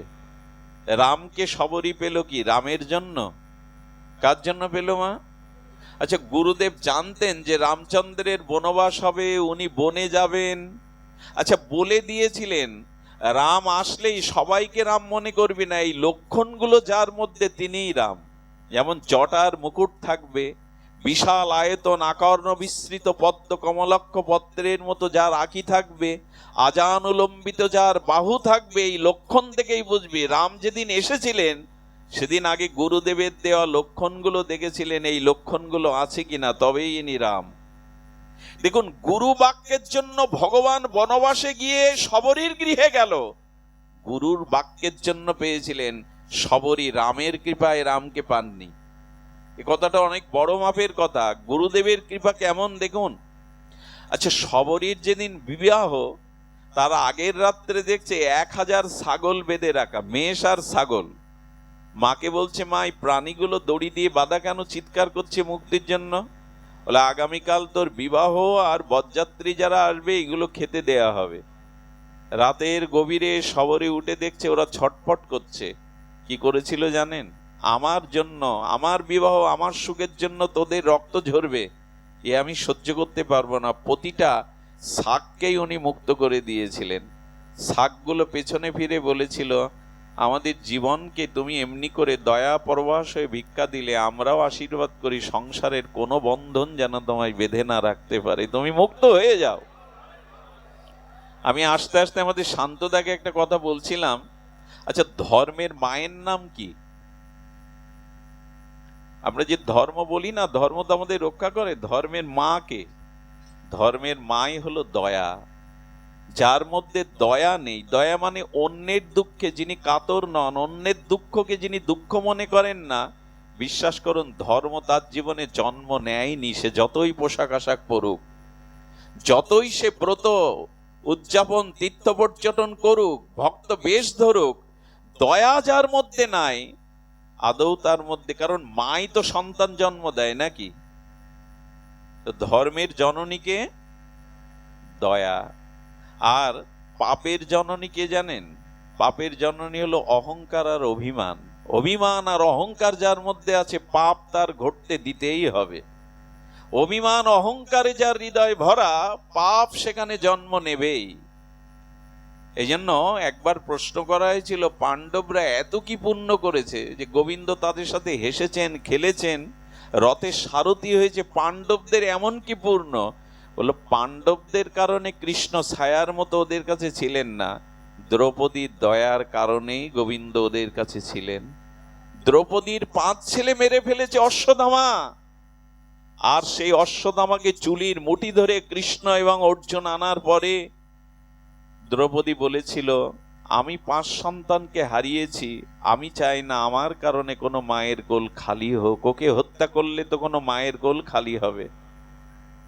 আমার চোখের জল ঝরেছে, আমি চাই না আমার কারণে অন্য কারো চোখের জল পড়ুক। এই হিসাবগুলো এখন আমরা করে চলি না। দয়াহীন এ সংসার। পিতামাতার প্রতি, গুরুবর্গের প্রতি কোথায় দয়া আমাদের? দয়া যে করতে পারেনি, তার মধ্যে ধর্মই উৎসব করে কি করবেন? মন্দির বানিয়ে কি করবেন? আপনি যদি দয়াবান না হন, ধর্ম জন্মই নেবে না আপনার মধ্যে। বড় দুঃখে যা হৃদয় কাঁদে না, পরের দুঃখে যা হৃদয় দ্রবীভূত হয় না, আদৌ তার মধ্যে ধর্ম জাগেনি। এই শবরী ছাক শিশুগুলোকে মুক্ত করে নিজের সুখের ধার ধার না রে কি করেছিলেন জানেন? গিয়েছিলেন জঙ্গলে, আর উনি ডোমের কন্যা, ভিল জাতির কন্যা, ওনাকে কেউ নেবে না বিদায় রাতের অন্ধকারে বনের কাঠগুলো জোগাড় করে আশ্রমে রেখে আসতেন রন্ধনশালায়। দেখুন, একবার চিন্তা করে দেখুন। আর ব্রহ্মচারীদের জলের পাত্রগুলো দূর থেকে সরোবর থেকে জল এনে ভরিয়ে দিয়ে রাখতেন, আশ্রমটা ঝাড়ু দিয়ে রাখতেন। গুরুদেব একদিন বললেন, আমাদের কে চুরি করে? আমাদের সেবা চুরি করে কে? যেটা আমাদের সেবা এটা চুরি করে কে করে? গুরুদেব একদিন অন্তরালে দেখলেন একটা বালিকা কিশোরী, সে জল বয়ে এনে, কাঠ বয়ে এনে আর ঝাড়ু দেয়, আর মাঝে মাঝে ঝাড়ু ধরে কাঁদে, আমার কৃপা কবে হবে? গুরুদেব বললেন, ওকে ডেকে আনো। ডেকে আনার পরে বললেন, মারে কে তুই? রাতের অন্ধকারে আশ্রম কেন পরিষ্কার করিস? কাঠ জোগাড় করে রন্ধনশালায় কেন দিয়ে যাস? কেন তোর সেবা বুদ্ধি? আপনার কৃপা চাই গুরুদেব। দুটো জিনিস বলি, সাধুর আদেশ নির্দেশ আর সেবা ভাবনা যার মধ্যে আছে, ভগবত পেতে প্রেম পেতে আর তার দেরি নেই। সেবা ভাব যার মধ্যে আছে আর সাধু বাক্যকে যিনি দৃঢ় করে মেনে নিয়েছেন, ভগবান পাওয়া তার কাছে দূরের নয়। সবরীর জীবনেও তাই ঘটেছিল। সবরী এমনি করে যখন গুরুদেবের কৃপা পেলেন, বললেন, যা মা, আমি তোর কনে মন্ত্র দিলাম, এই মন্ত্র জপ কর, আর রামের জন্য প্রতিদিন একটা করে মালা গেঁথে রাখবি, বনের কিছু ফল আর মিষ্ট ফল রেখে দিবি, একদিন রামই তোর দুয়ারে আসবে। কে পেল? ভগবান পাওয়া যায় কার জন্য? যদি গুরু বাক্য সাধু বাক্যকে মানা যায়। সবরীর কাছে রাম কেন যাবে? রঘুপতি রামচন্দ্র। আচ্ছা, অবস্থা দেখুন। রাম যখন কৃপা করে বলছেন, সবরী আমি তোমাকে নিত্যলোকে বৈকুণ্ঠ লোকে পাঠাতে চাই, সবরী চরণে পড়ে বললেন, প্রভু তুমি যেখানে আমি সেখানে যেতে চাই না। এই দেখুন কথা, বলি কোথায় যেতে চাও? আমার শ্রী গুরুদেব যে লোকে আছে আমি সেখানে যেতে চাই। আমার গুরুদেব যেখানে আছে আমি সেখানে যেতে চাই। আমি আপনার ধামে নয়, আমার গুরুদেব যে ধামে বিরাজ করছে আমি সেখানেই যেতে চাই। এই না হলে ভগবান পাওয়া যায় গো। দেখুন, এই জন্য গুরু বাক্যের প্রতি যথাযথ শ্রদ্ধা রাখুন। আমি আপনাদের কি বলবো, এই জগৎকেই যিনি আলোকিত করেছিলেন তার তেজবীর্য ত্যাগ বৈরাগ্যের সাধনায়, তিনি আর কেউ নন, স্বামী বিবেকানন্দ। এ কথাটি খুব স্পর্শকাতর কথা, তবু বলতে হয়। ঠাকুরের গলায় তখন ক্ষতরোগ। দক্ষিণেশ্বরে ঠাকুর রামকৃষ্ণের গলায় তখন ক্ষতরোগ, কাশির সাথে রক্ত ওঠে। স্বামীজি সারা রাত নিচে পায়চারি করেন। তাকে গিয়ে বলেন, মায়ের সাথে কথা বলেন, মাকে হাতে করে খাওয়ান, একটু কিছু খাওয়ার, একটু জল, একটু ফল খাওয়ার অনুমতি নিতে পারেন না ঠাকুর? বলে, জীবন যৌবন দেহ তাকে দিয়ে দিয়েছি, আবার নূতন করে কি ফিরে চাইব? তাকেই তো সব দিয়ে দিয়েছি, কিছু মনে করবেন না। ঠাকুর যে কাশির সাথে রক্তটা উঠত, মাঝে মাঝে ঠাকুর ওইটা পাত্রে ফেলতো। নরেন দত্ত ঠাকুরের অন্তরালে ওটা প্রসাদ মনে করে অনেকদিন পেয়েছে। ওটা আপনি আমি পারবো তো? আপনি আমি পারবো না। ওই কাশিটাকেই, রক্তাক্ত কাশিটাকেই চরণামৃত প্রসাদ মনে করে, গুরু প্রদত্ত প্রসাদ মনে করে পেয়েছে। এমনি কি নরেন বিবেকানন্দ হয়?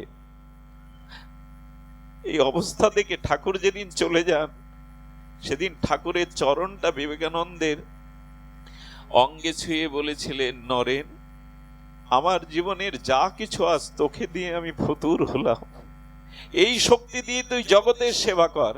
শক্তি এমনি এমনি পাওয়া যায় না, এটাই গুরুদেবের কৃপা। নরেন দত্ত যখন চিকাগোয়, সারা বিশ্ব যখন মেতে উঠেছে এই বিবেকানন্দের বন্দনায়, ভারত সূর্য সারা পৃথিবীকে যখন তিনি দর্শনের আলোকে, ইউরোপে সমস্ত পত্র পত্রিকায় স্বামীজির প্রশংসা, ভারতীয় এই নবীন সন্ন্যাসীর প্রশংসা, কিছু পাদ্রী খ্রিস্টানদের হিংসা এলো। এই বক্তা যদি আরো কিছুদিন ইউরোপে থাকে, সনাতন ধর্মের জয় জয়কর পতাকা উঠবে। তাকে হোটেলে নিমন্ত্রণ করা হলো চা চক্রের জন্য। চাটা যখন দিয়েছে, চার মধ্যে বিষ দেয়া হয়েছে, যাকে ওকে হত্যা করা হয়। চাটা যখন সামনে নিয়েছে, ঠাকুরের কথা যেই মনে করেছে, একটা বিড়াল এসে হাত থেকে চাটা ফেলে দিল, ওই চার কাপটা পড়ে গেল, বিড়ালটা খেয়ে ওখানেই ছটপট করে মরে থাকলো। স্বামীজি বুঝলেন, ঠাকুর এটা বিষ মনে করে আমাকে মরতে দেয়নি। এমনি করেই রক্ষা করে শ্রী গুরুদেব। এই জন্য দয়া করে, কৃপা করে শ্রীগুরু সাধু বাক্যকে সুদৃঢ় আনুগত্যে বিশ্বাস করুন। এখানে ভাবাবেশে শুনলেন, বাইরে গিয়ে উড়িয়ে দিলেন সেই কথাটা, শাস্ত্রবাণীকে না। অভ্রান্ত সত্য গুরু বাক্য, সাধু বাক্য, এটা মিথ্যা নয়, মিথ্যা কখনো হতে পারে না। এই জন্য শ্রীগুরু এবং সাধু বা শাস্ত্রের বাক্যকে জীবনে একটা অন্তত সুদৃঢ়ভাবে ধরে রাখুন। ওই সূত্রই আপনাকে প্রেম ভক্তির দুয়ারে পৌঁছে দেবে। প্রেম ভক্তির দুয়ারে অবশ্যই পৌঁছে দেবে। গুরু ভক্তির এই নমুনা বড় বিরল। এই জন্য আমাদের জীবনের উদ্দেশ্য, আমরা আগেই বলেছি, অর্থবিত্ত যশ খ্যাতি পূজা প্রতিষ্ঠা এগুলো গৌণ। উদ্দেশ্য নিজের আত্মকল্যাণ, উদ্দেশ্য নিজের পরাভক্তি। আর এই ভক্তি আনতে গেলে আমাদের দরকার সাধুগুরু বাণীর প্রতি বিশ্বাস রাখা, অটুট বিশ্বাস। সুধীবৃন্দ, যুগে যুগে এবং সমস্ত সাধকের জীবনে এমনটি ঘটেছে। আপনাদের কি বলবো, এ কথা বলার কথা নয়, এ কথা বলতে গেলেও কণ্ঠ রুদ্ধ হয়ে আসে। এক গুরুদেব একদিন বলেছিলেন, ওরে পারবি, বড় লোকের ছেলে, আশ্রমে এসেছিস, পারবি, কাজ করতে পারবি? গুরুদেব আপনার আদেশ।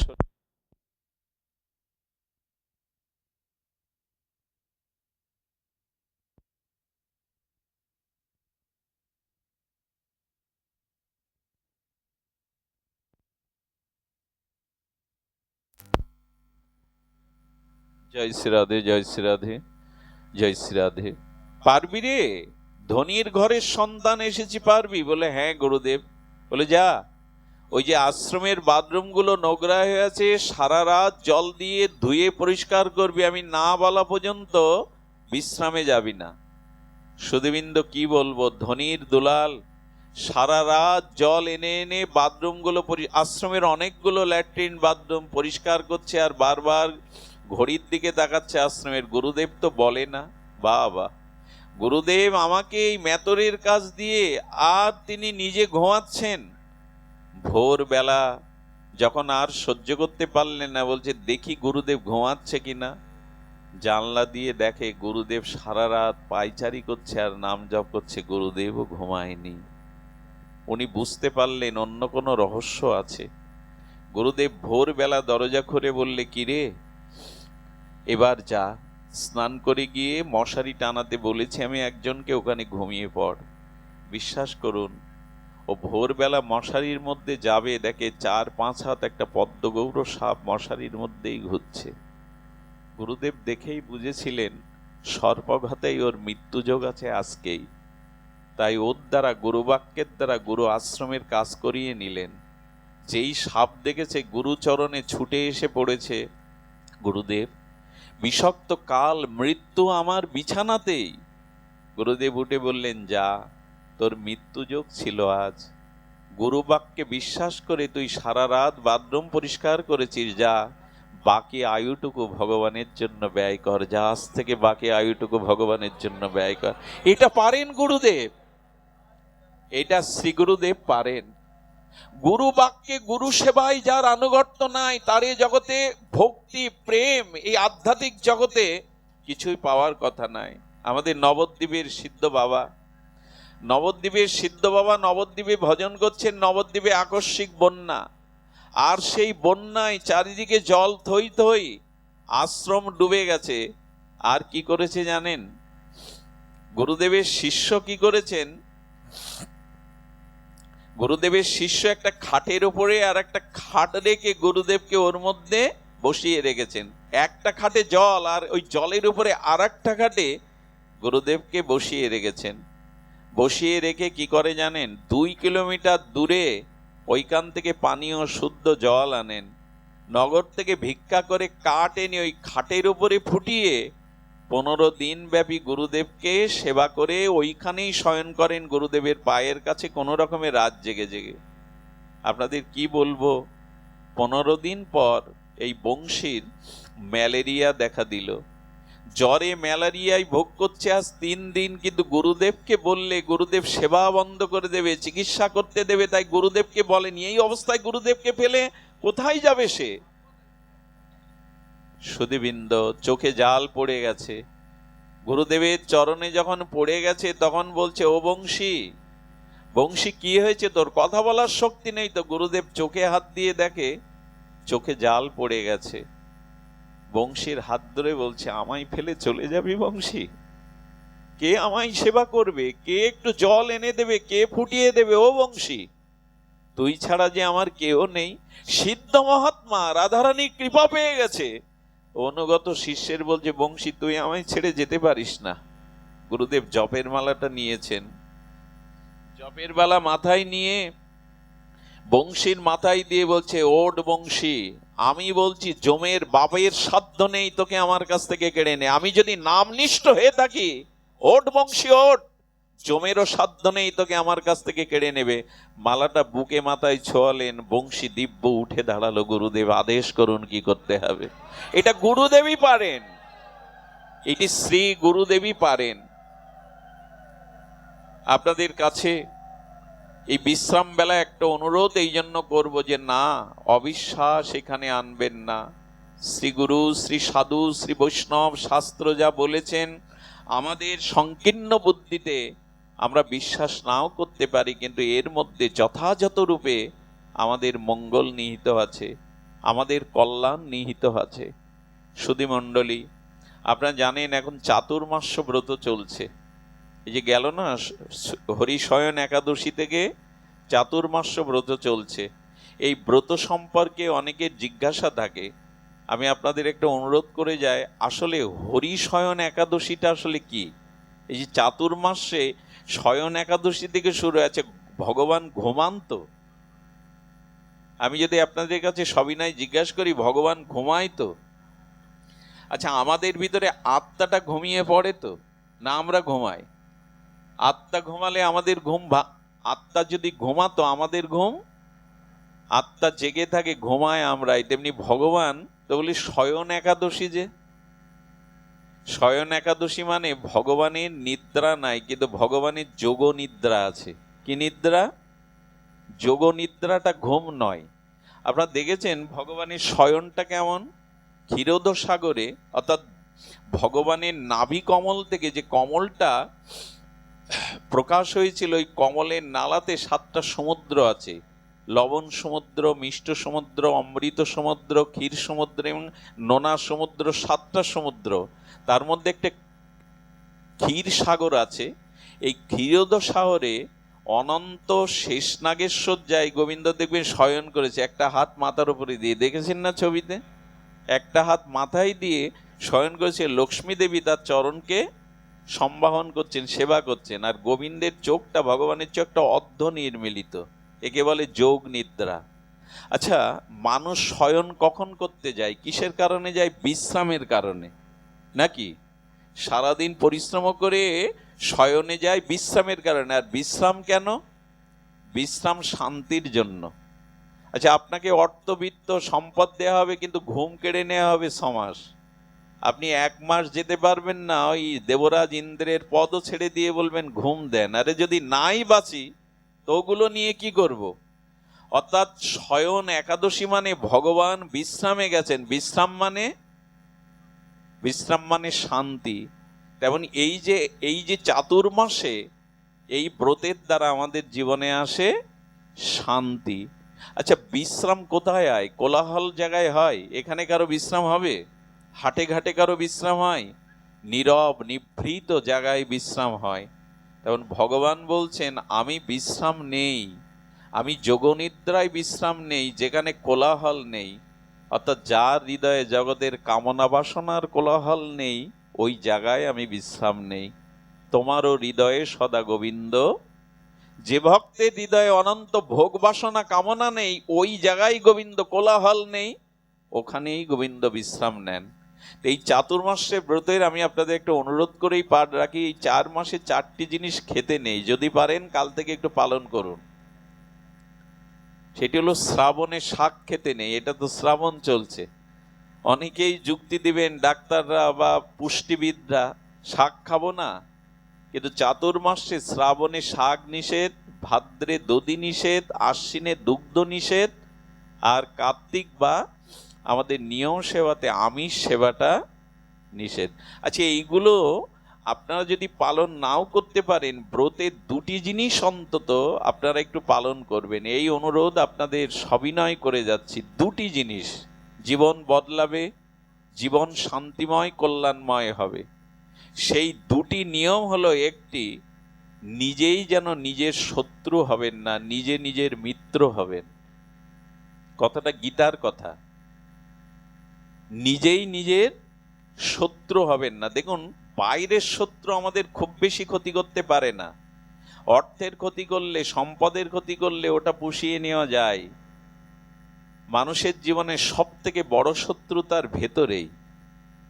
আমার হৃদয় যদি কামনা বাসনা হিংসায় ভরা থাকে, পরশ্রী কাতরতায়, এই দোষগুলি আমার মূল শত্রু, আমার জন্মকেই বিনষ্ট করে দেয়, এই বারবার জন্মচক্রের বন্ধন এনে দেয়।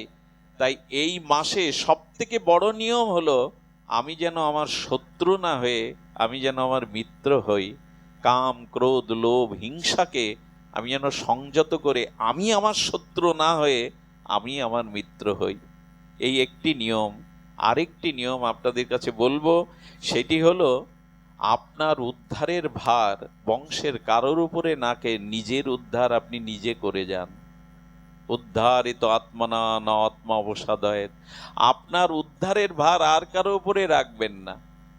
আপনার উদ্ধারের ভার ভজন করে আর এই ধর্ম দয়া কল্যাণ গুরুবাক্যের পথে ভজনের পথে চলে আপনি আপনার উদ্ধার করুন, অন্যের উপরে উদ্ধারের ভার রেখে যাবেন না।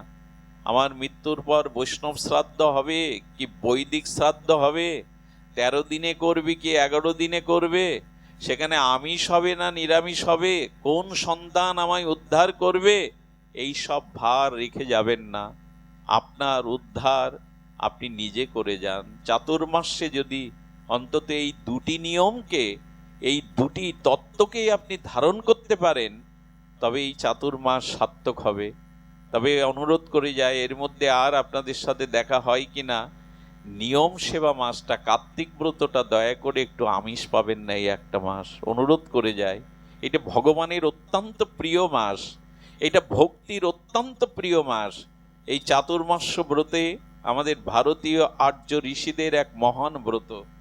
পরিশেষে আপনাদের বলবো, সাধু শাস্ত্র গুরু বাক্য চিত্তেতে করিয়া ঐক্য, আর না ভাবিও মনে আন। আমরা যেন সাধুগুরু বাক্যকেই জীবনের যথার্থ মনে করে সুদৃঢ়ভাবে এটি গ্রহণ করতে পারি। এটি আমাদের জীবনের সার। আমি আজকের যারা অনুষ্ঠান দাতা তাদের মঙ্গল কামনা করি, আপনারা প্রার্থনা করবেন তাদের কৃষ্ণ ভক্তি।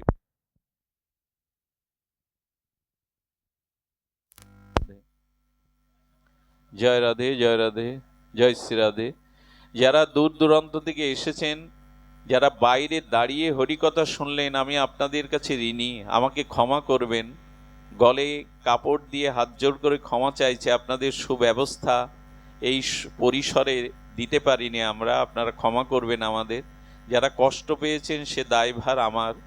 যদি হরিকথা শুনে সামান্যও তৃপ্তি পান, তবে এই কথাগুলির একটি আপনাদের জীবনে প্রতিফলন করবেন।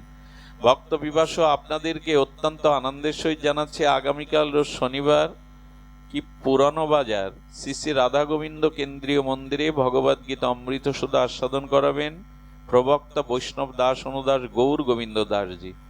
উনি অপূর্ব সঙ্গীতময় আলোচনা করেন, আপনারা নিমন্ত্রিত। কোনো ভক্ত ভাগবত পাঠ দিতে ইচ্ছুক হলে কি অলঙ্কার ভবন শ্রী সুজয় কর্মকারের সাথে যোগাযোগ করবেন। জয় রাধে, অবশ্যই যোগাযোগ করবেন, আর আগামীকাল ওনার পাঠে আপনারা যোগদান করবেন। জয় শ্রী গুরু প্রেমানন্দে। আমাদের মাধব দা এসছেন, ভক্ত প্রবার দাদা আসছেন, দীনেশ দা আসছেন, আপনারা একটু রাধা নাম কীর্তন করুন। সুধীজন, আমাদের ধনঞ্জয়ের কিছু গ্রন্থ আছে রাধা